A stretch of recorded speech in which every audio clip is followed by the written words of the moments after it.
আসসালামু আলাইকুম গাইস, কি অবস্থা তোমাদের? বরাবরের মতো নতুন একটা ভিডিও দেখবা আমাদের। তো চলো গুরু, ভিডিওতে একটি লাইক মেরে ভিডিওটা করি শুরু। সবার আগে নিজেকে করো, নিজেকে এমন ভাবে তৈরি করো, নিজের স্কিলকে এমন ভাবে তৈরি করো যেন তুমি যেখানে যাও না কেন সেখানে যেন সবকিছু করতে পারো, সব বিজয় যেন তোমার হাতের মুঠোয় থাকে।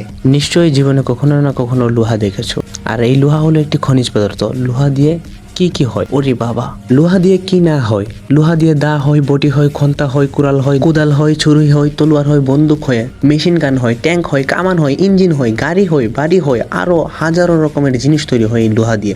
কিন্তু বলতো এগুলো কিভাবে হয়? তুমি নিশ্চয়ই বলবে লোহাকে পুড়িয়ে গলিয়ে বা নরম করে এসব জিনিস তৈরি করা হয়। হ্যাঁ, তুমি ঠিকই বলেছ। আসলে লোহা একটি প্রাকৃতিক পদার্থ। তুমি লোহা দিয়ে যা কিছু তৈরি করতে চাও পরিমাণ মতো তাপ দিয়ে পুড়িয়ে তাই করতে পারো। তবে তোমাকে আগে সিদ্ধান্ত নিতে হবে তুমি কি জিনিস গড়তে চাও। তারপর নির্দিষ্ট পরিমাণে তাপ দগ্ধ করে পিটিয়ে কিংবা ছাঁচে ফেলে তোমাকে সেই জিনিস তৈরি করতে হবে। একজন মানুষের অবস্থাও তাই, তোমাকে আগে সিদ্ধান্ত নিতে হবে তুমি নিজেকে কি বানাতে চাও, কি হিসেবে করতে চাও নিজেকে।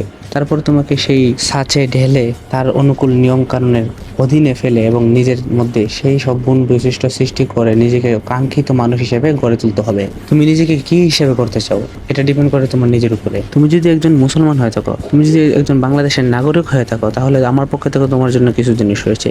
আর তা হলো তোমাকে নিজেকে গড়তে হবে তিনটি অনিবার্য বিভাগে। আর সেগুলো হলো, এক নম্বরে আদর্শ মুসলিম হিসেবে।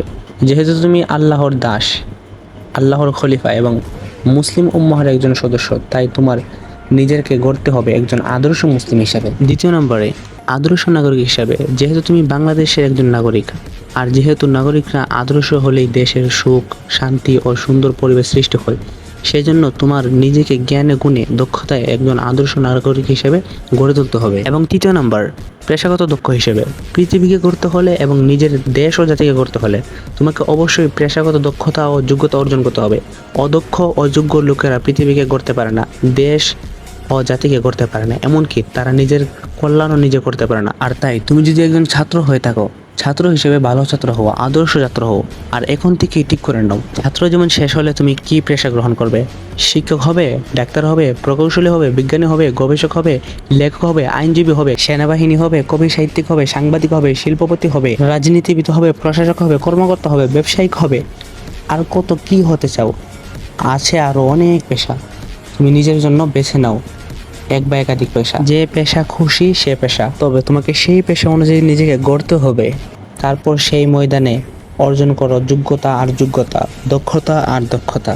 তো আজকের মতো এখানেই বিদায় নিচ্ছি প্রিয়। ভিডিওটি ভালো লাগলে লাইক করে দিও।